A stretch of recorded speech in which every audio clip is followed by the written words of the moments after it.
what you want, what you want, what you want. Tell me what you want, what you want, what you want. Tell me what you want, what you want, what you want. Tell me what you want, what you want, what you want. Just tell me what you want, what you need, what you see, what you wanna be. Tell me everything, think it into being. That's how dreams become the real thing. A model of thinking, a bottle to sink in, yeah. I've been coast to coast around this whole globe. I've seen a lot of hope, yeah. I've seen a lot of nope, I've seen a lot of growth, but we can make it more, yeah. I'll tell you what I want in the middle of the club. I'm dancing up on my chick, I'm showing a little love. I'm listening to this track, got the speakers above, and feel like everything is coming all together at once. I want a good life, good nights, good friends, alright. Make a couple dollars from something I love to do right. Live my young life, grow old with some memories. Living each day with a good vibe energy. Tell me what you want, just take a thought and make it happen. The only way to live up in this life is with some passion. Don't let this life just pass you by, get up and take some action. Just tell me what you want, go take a thought and make it happen.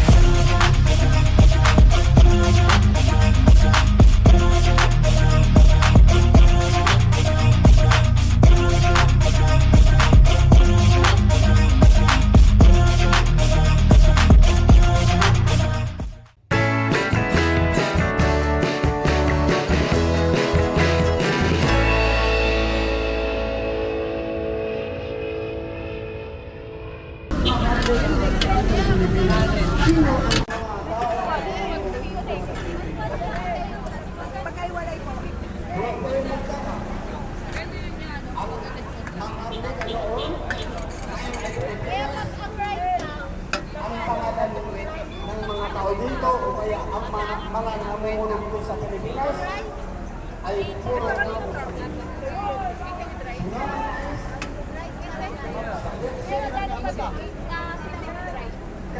may Tondo, sa may Taboros.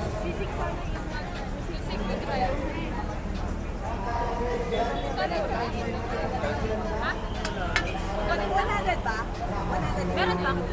Walang rice.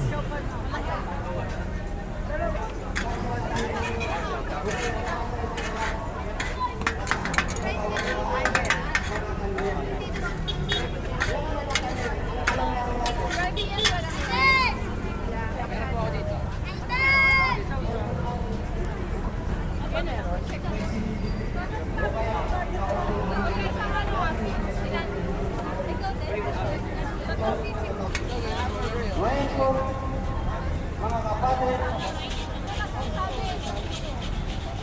dati po pong sinasabi, ang tawag pinanggalingan, imposible, kasi ay makarating sa Pilipinas marunong. Kaya kung po natin itong hayat, kung saan tayo nagkain, ay mga Muslim. Yan tinatawag na Intramuros sa South Ambos o sa Cristo. Bakit tinawag na South Ambos? O kaya bakit tinawag na Intramuros? Kasi diyan lumayo yung mga Kastila na kapunta dito sa Pilipinas. Noon hindi pa ito Pilipinas. At diyan sila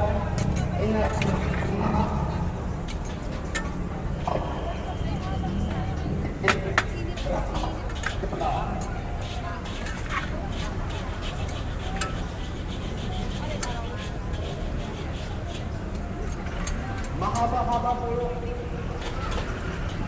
ang kwento tungkol sa atin. Bago dumating sa atin ang relihiyon na ibansang relihiyon Islam. Mga kababayan, kailangan natin mamaksan natin kung tutuusin dumating sa bansa nating Maharlika ang relihiyon Muslim o Islam noong 1380. Wala pang Christian dito sa Maharlika. Dumating dito si Magellan noong 5080s. So, ang layo bago pa rin Kristiyano ang Pilipinas. Mga kapatid,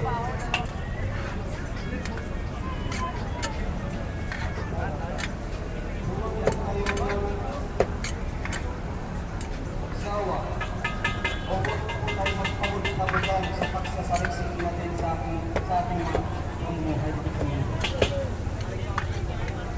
Yun nga natin natin sinasabi. Ang tao Sisi Grace nga po. nakalimutan na ang kanyang pinanggalingan ang posisyon. Makarating siya sa kanyang pinanggalingan.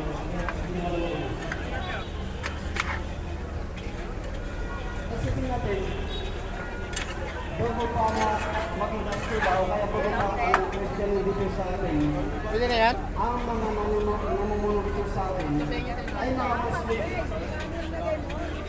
So, ibig sabihin, lahat ng ating mga pinuno ay mga Muslim. Bago naging Kristiyano. Pero alam niyo mga kaibigan, Kuya, magkano dyan? alam po ba natin bakit naging Kristiyano ang ating bansa? Kasi noon na pinapanagarap dito ni Magellan ang kanyang hangarin dito sa Pilipinas ang dahil sa malakas niyang pinapanagarap dito sa Sisi nga. Yumaon siya sa Mindanao. Wala siyang katalo-talo doon. Sisi Grace. Wala siyang pinapanagarap doon. Ang dahil Sa akin ba yun? yung Kaya isa nga rin. hindi niya kaya ipairan ang kanilang layunin dito sa ating bansa Isa rin. ay nagsabi siya na kung sino man ang hindi sumusunod sa ating hangarin ay pupuno ka ng ulo. Kuya ko may rice. Hanggang sa bata. Pag hindi sumunod sa kanyang pangaral, inupuputan niya. Yung isang ganyan magkano, kuya? Kaya ngayon, yung mga inumin Ako rin may rice. mas ginusto nila na sila ay magiging buhay para hindi nila maiwan ang kanilang paniniwala na pag-ibig sa original. Mga kapatid, kaya po kahit kung Sinihiram na rin. ayaw na yung sabi o nasalita dito sa araw na ito, Kuya ako. sana po kahit kunti na mayroon tayong natutunan Magkano na aral. Salamat po. Wallahi. Isa nga. Ay, tigog na dito natin. Ay, tigog na lang. Tigog na lang. Kuya may atas kayo.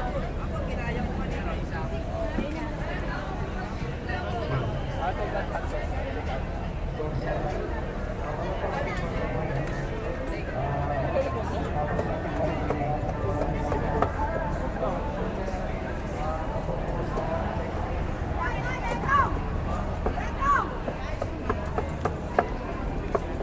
Pasok natin. Pag-usapan na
Lapu-Lapu. Kaya, di hawak na napaslang ni Lapu-Lapu si Magellan. At sa galit ni Haring Felipe, ang hari ng Espanya, sa kanyang galit, ipinadala na naman niya ang kanyang pangalawang hukbo na ang leader dito ay si Miguel Lopez de Legazpi. Si Miguel Lopez de Legazpi, siya na rin nagkalalala. Tapos, siya na rin bumaw dito sa Partido Luzon. Dito sa Partido Luzon, ang hari dito, wala nila kundi si Rahas Sulaiman. Kaya yung mga hari at mga asyan o mga dato dito sa ating bansa, sila na po sila kung hindi pa namin ang Kastila. Kaya, nakapagod na ang Panginoon. Nung bumalik si Miguel Lopez de Legazpi dito sa Luzon, ang sa kanya, parang bumalik si Rahas Sulaiman. Na hindi nila kaya ang pwersa ng mga Kastila, sila ay napaulo ang mga ano ay mapapansin dito sa kalapit na lugar dito sa Maynila, yung tinatawag na Umurong Rizal. At ay umurong ang ating mga nilulog na hindi kaya nila ang pwersa ng mga Kastila. At sila na naman ay nagpapalakas at tinabaran ng mga pwersa ng mga Kastila. Kaya sa malapit na naman ang mga lugar, Sir, ano po sa inyo? Meron po 50 pesos. Meron po 70, buy one take one. 70? pwersa ng mga Kastila ay hindi pa rin kinakaya. Kaya ang mga pinuno ay napaulo ng patuloy na at kung sa pinanaw, Take one, sir. prego ng mga tauso, Maranao, Mindanao, Yakan, Lagan, Taguigi, o ano-ano mga tribo. Mo doon, tuhod ang kakaanan ang Wala sa'yo eh, kasi di ba may ano. pinupulis na nila ang kanilang buhay. Bakit? Dahil wala na silang aatrasan doon. Kapag iingon sila sa likod nila, dagat na, wala nang maatrasan doon. Kaya, ilabanan nila ng may kasamang pananampalataya. Binuhis na nila ang kanilang buhay at nilabanan nila ang pwersa ng mga Kastila. Kaya ang mga Kastila ay nagpaunang ng mga Kastila. At dito sa Panginoon Visayas, dito na pinagmahawakan ng mga Kastila ang krus. Na sinuwan sa mga tao at hindi yumakap o hindi magpabautismo sa kanilang reliyon, doon na nila pinapaslang ang mga tao. Na walang kaalam-alam ang ating mga kababayan dito.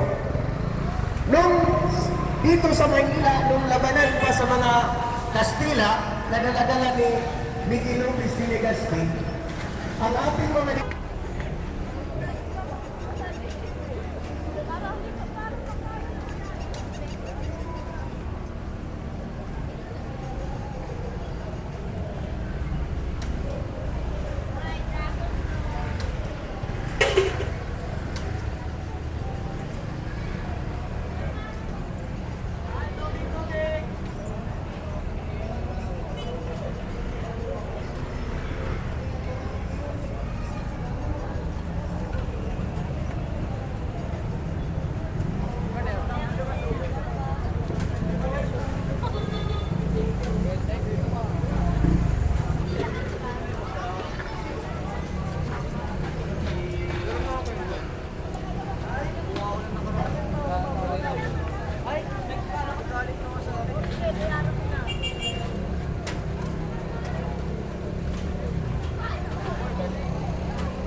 Boss!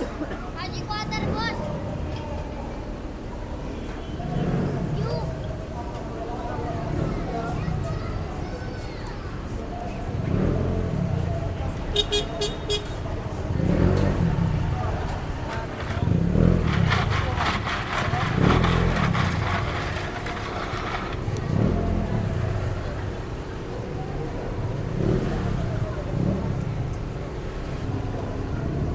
Quality water!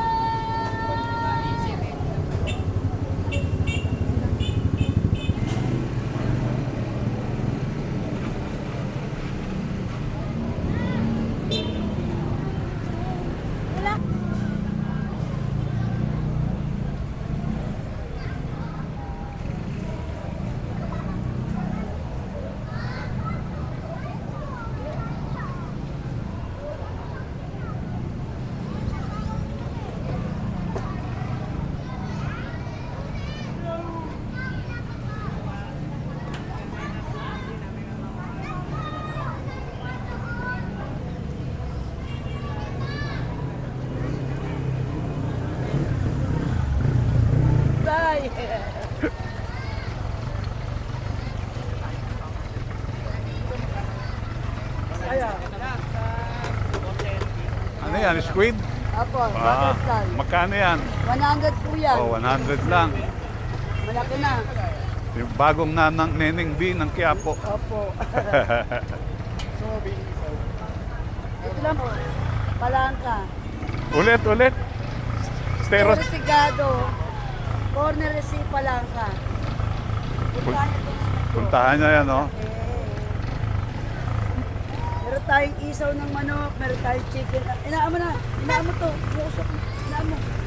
Ano yan? Meron tayong chicken, yung Shanghai. Ah, Shanghai. Meron tayong butchiron, meron tayong calamares, meron balat ng manok. Manok.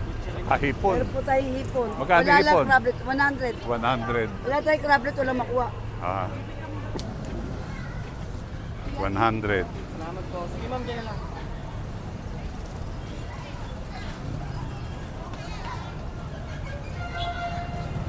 Sarap ng suka.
Tatlo 100 na lang.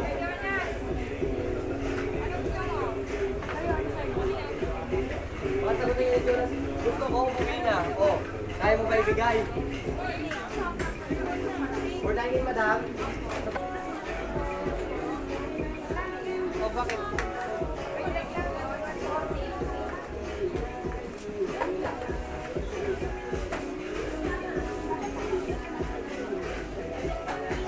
Ano ba po? Siya po with ang Korean, independent po. Hanap na kayong buwan doon. Sige. Delivery mo. Oo. Halika akin na sila. 80 po sa... Halika, dali, sige. Ito lang po ba? Open voice, tara na, let's explore. Sa mga mo ng bayan, memories galore. Bagong bukas, lumang alaala, we're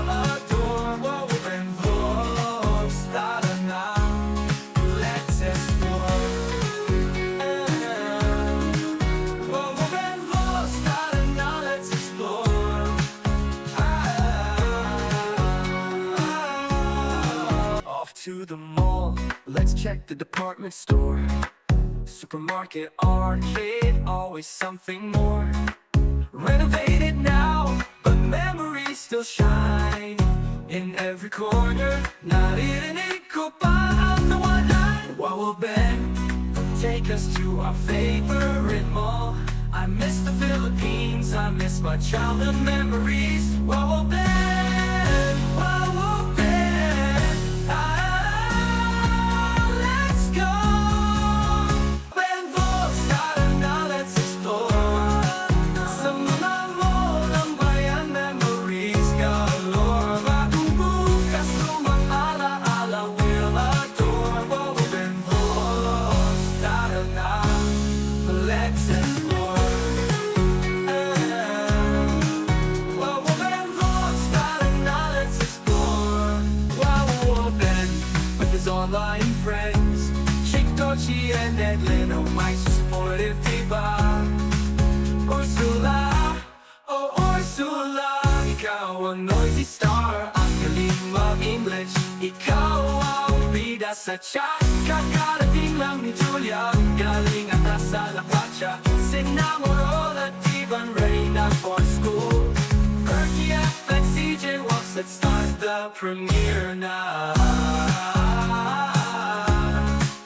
Wow, Ben,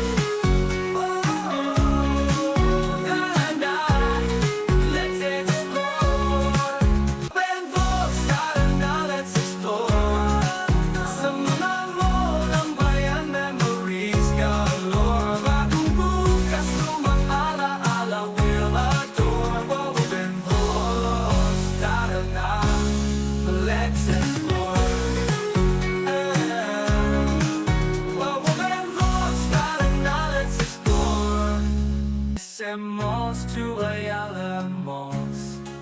Just comment down below for our next adventure. Don't forget to like and subscribe. Tara na, sama na, let's go.